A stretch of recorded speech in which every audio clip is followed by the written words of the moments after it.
네, 장기표 시사논평입니다. 오늘 아침 언론 보도를 보면 지난 1월 말 현재로 지금 실업률이 4.5%에 달아서 122만 명이 실업자이고, 또 지난 1월에는 작년에 비해서 취업자 수가 19,000명밖에 늘어나지 않았다. 그래서 전체적으로는 지금 일자리가 계속 줄어들고 있다. 특히 이제 이 많은 이 언론에서 이 문재인 정부가 이 54조 원이나 말하는 실업 대책비로 쓰고도 19년 만에 최악의 이 실업 사태를 맞고 있다. 그런데도 지금도 이 정부는 이 세금을 퍼부어서 이 실업에 대처하려고 한다. 이는 근본적으로 잘못된 것이다.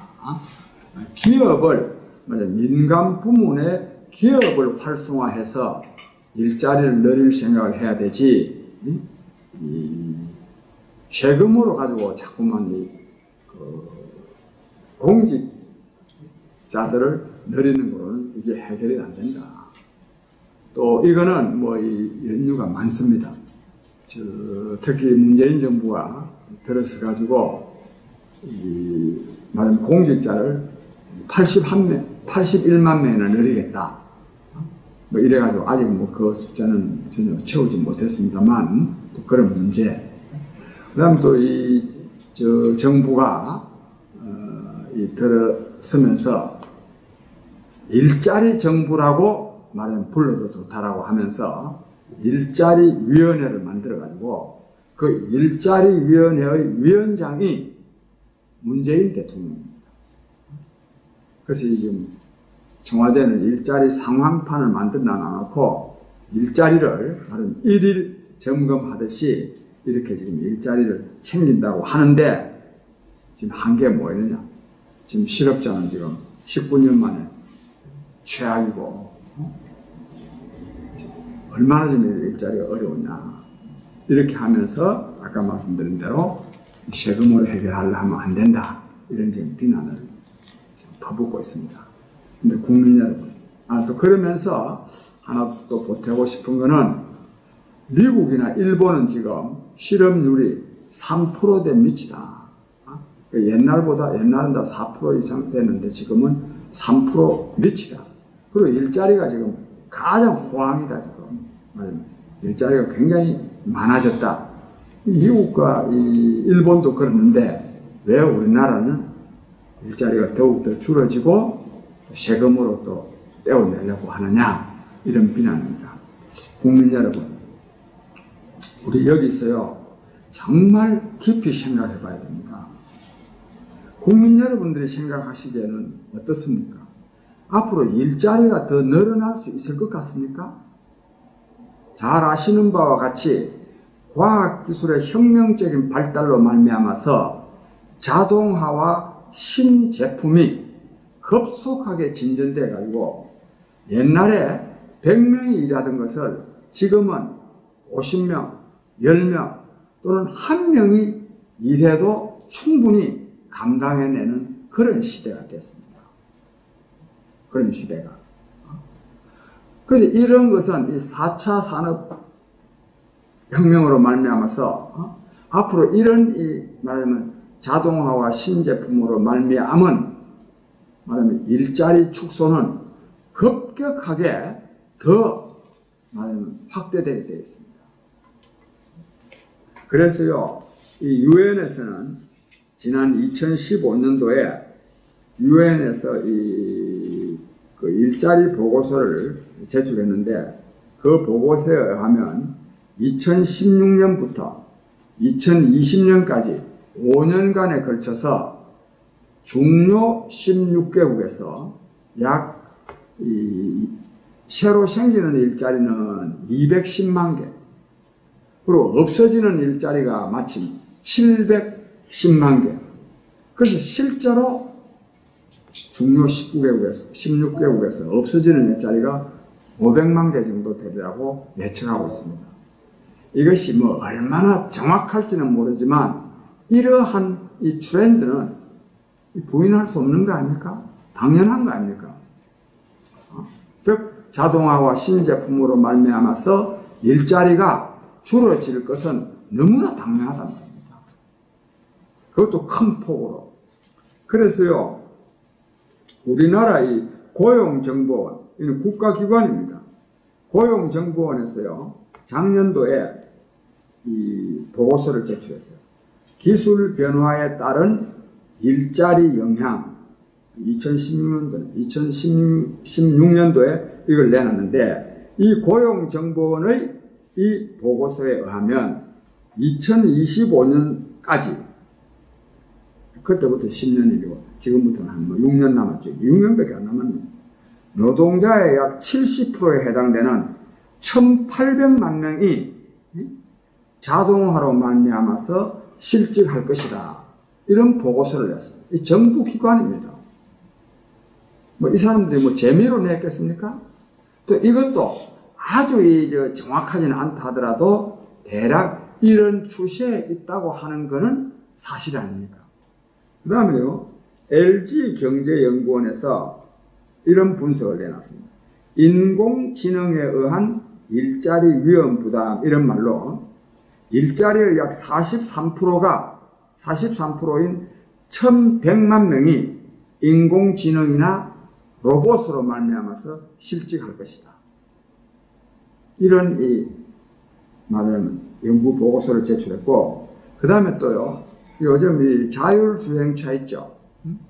이 자율주행차가 전 지금 구글이라든지 심지어 삼성전자에서요, 이 지금 자율주행차 그 시스템을 만들고 있는데, 이게 저는요, 앞으로 한 5, 6년 안에 거의 상용화되라고 합니다. 일상적으로, 그러니까 이게 70%, 80% 이상 자율주행차가 다 많이 운전수 없는 차가 다닙니다.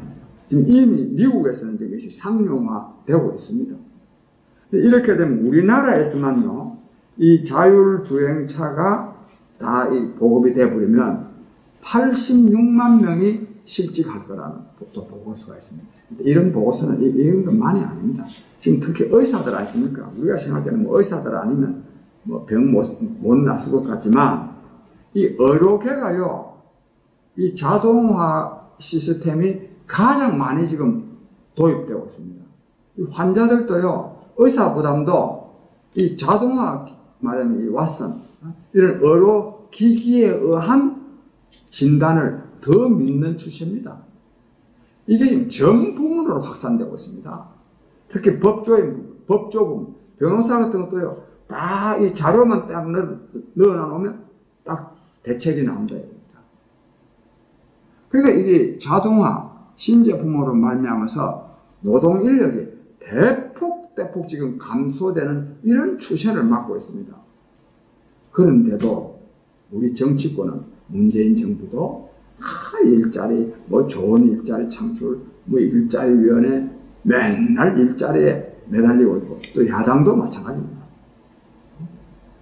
근데 이게 물론요, 제가 이런 이 역사적인 추세에 있다고 해서 일자리 안 만들어도 좋다든가, 일자리 만들 때는 없다든가, 이런 뜻은 아닙니다. 일자리를 만들어내야죠.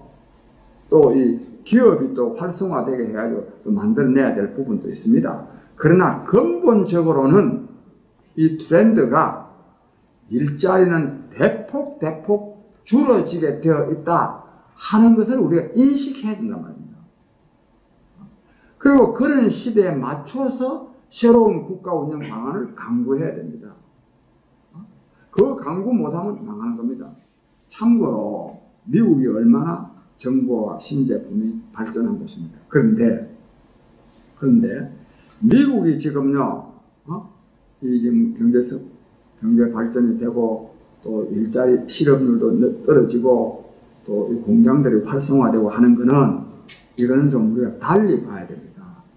미국이 그동안에요, 한 20, 30년 동안 세계화라는 이름으로 말하자면 서비스업에 주력하고 제조업을 완전히 무시했습니다.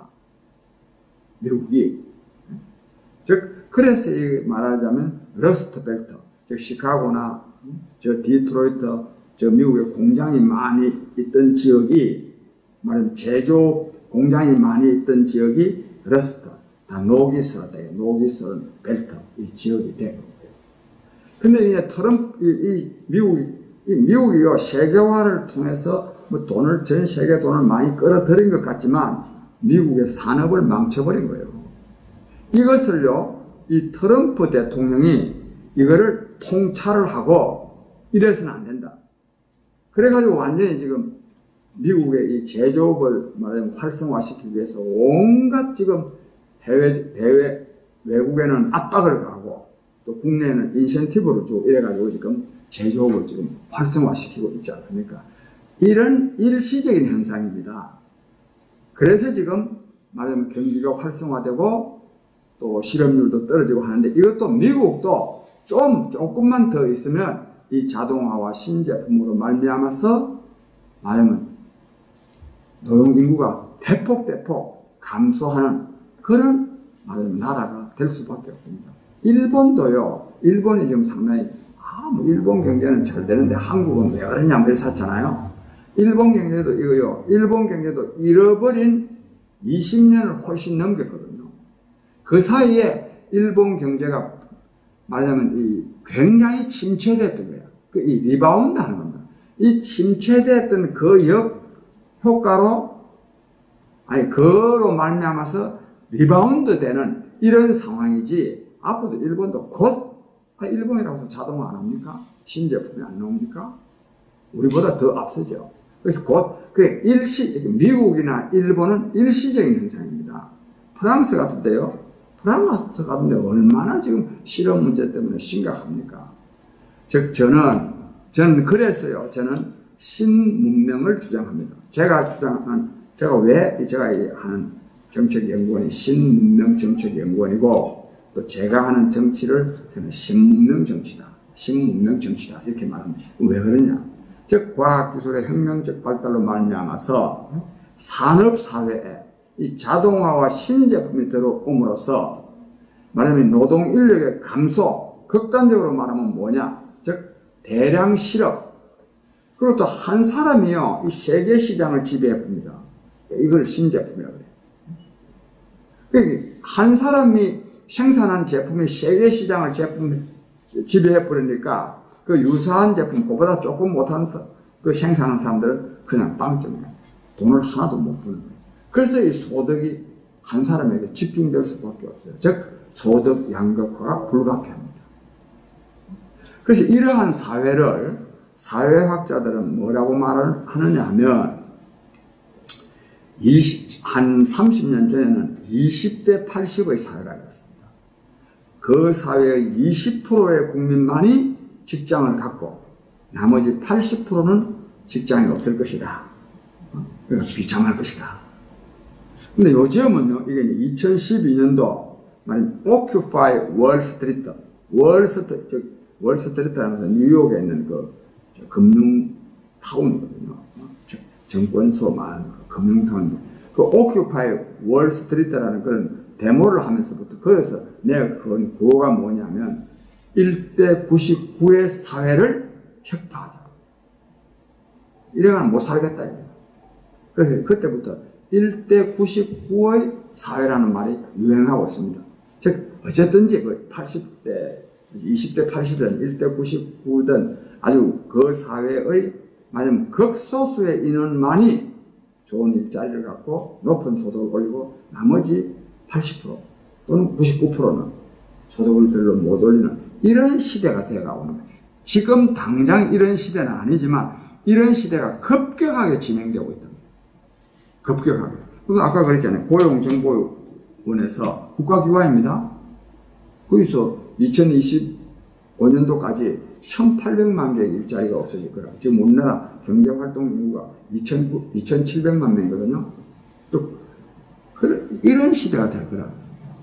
여기에 맞는 새로운 대책을 강구해야 되는데 우리 정치권은요, 여당이든 야당이든 보수든 진보든 맨날 일자리 창출, 좋은 일자리, 또 뭐 언론에서는 특히 보수 진영에서는 일자리가 최고의 복지다. 또 문재인 정권은 왜 일자리를 더 많이 창출해내지 못하느냐?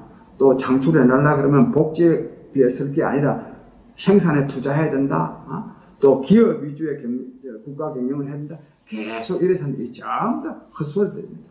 세상이 어떻게 돌아가는지를 모르는 소리들입니다. 여기는 근데 문재인 정부는 참 바보들이요. 이런 거 신문에 나는 이런 거 안 봅니까? 일자리가 더 늘어날 수 있습니까? 그래서 그러면 어떻게 되느냐? 어떻게 해야 하느냐 하는 대책은 내가 조금 이따 말씀드리려고 하고, 이래 되면 이 세상이 이게 좋아지는 거요, 나빠지는 거요, 나빠지는 거요. 여러분들 어떻게 생각하십니까? 이 말하자면 자동화와 신제품으로 말미암은 대량 실업과 소득 양극화, 즉 20대 80의 사회 또는 1대 99의 사회에 잘 대처하면 아주 잘 살 수 있습니다. 왜? 노동인구가 아까 그랬잖아요. 2,700만 명이 일하던 것을 1,000만 명이 일한다 칩시다. 전부 다 실업자가 되고 1,000만 명이 일을 해도 2,700만 명이 생산하던 것보다도 더 많은 것을 생산해낼 수 있거든. 자동화로 말미암아서. 그러니까 분배만 잘하면 더 잘 살 수 있는 거예요. 더. 그러니까 전체적으로는 이 과학기술의 혁명적 발달로 말미암아서 잘 살 수 있는 시대로 가고 있습니다. 근데 그러려면 국가 운영 방안이 새로워져야 된다. 근데 그래서 이 국가 운영 방안과 관련해서 저는 이 신문명 국가 비전 또는 이 불안 없는 나라 살만나는 국민 또는 한국 경제 이래야 산다는 이런 등등의 책을 통해서 말하자면 이 신문명 시대, 즉 과학기술의 발달로 말미암은 이 자동화와 신제품의 시대에 우리가 어떤 국가 운영을 강구해야 될지에 대해서 제가 정리해놓은 책이 있는데 그 가운데 딱 두 가지만 제가 말씀드리겠습니다. 이처럼 노동인구가 줄어도 생산량이 많아지고 또 많아지는데 이 1대 99의 사회에서요 1%의 국민이 생산한 것을 99%에게 나누어 주지 않으면 이 1%도 망하는 거야. 왜? 이 사람들이 아무리 생산해도 사줄 사람이 없잖아요. 그럼 이 99%의 사람들이 이 1%가 생산한 거를 사서 생산하게 하려고, 소비하게 하려고 그러면 어찌해야 되느냐? 이 사람들한테 소득을 보장해야 돼. 그 소득을 보장하는 방법이 뭐냐? 그게 사회보장제도입니다. 즉, 국민복지다. 즉, 사회보장제도를 통해서 이 사람들에게 소득을 보장해야 이 사람들이 또 물건을 샀을 거 아닙니까? 그래야 또 1% 이 사람들이 계속 물건을 팔아먹고 또 돈을 벌 거 아닙니까? 이런 시대에 지금 와 있는 겁니다. 이런 시대에. 그래서 이런 시대에는 다음 두 가지 중요한 정책이 채택돼야 강구돼야 됩니다. 첫째는 뭐냐면 사회보장제도의 확립입니다. 앞서 말씀드린 대로 생산량이 엄청나게 많기 때문에 사회보장제도를 통해서 국민의 식주, 의료, 교육을 국가가 책임져야 돼요. 얼마든지 가능합니다. 돈이 없어서 못하는 것이 전혀 아닙니다. 의식주, 그러니까 국민이 먹고 살고 병원, 치료받고 애들 공부시키는 데는 걱정이 없는 나라를 만들어야 되는 거예요. 얼마든지 만들 수 있습니다. 그런데 이와 관련해서 이 사회보장제도가 이처럼 시대적 요구인데, 필요한데, 현재 지금 이 역대 정부가 한 이런 사회보장제도는 하면 나라 망합니다. 박근혜 정부가 한 것도 포퓰리즘, 그 앞에 이명박 정부가 한 것도 포퓰리즘, 이명박 정부 때까지만 하더라도 우리나라는 사회보장제도가 거의 없다시피 별로 없었습니다. 그런데 박근혜 정부 와서 많이 늘어났는데, 문재인 정부도 마찬가지입니다. 그럼 그러다가 보니까 우리나라 지금 사회보장제도는 이중으로 가는데, 이중으로 사회보장 혜택이 가는 데가 있는가 하면 복지 사각지대도 있고 엉망진창입니다.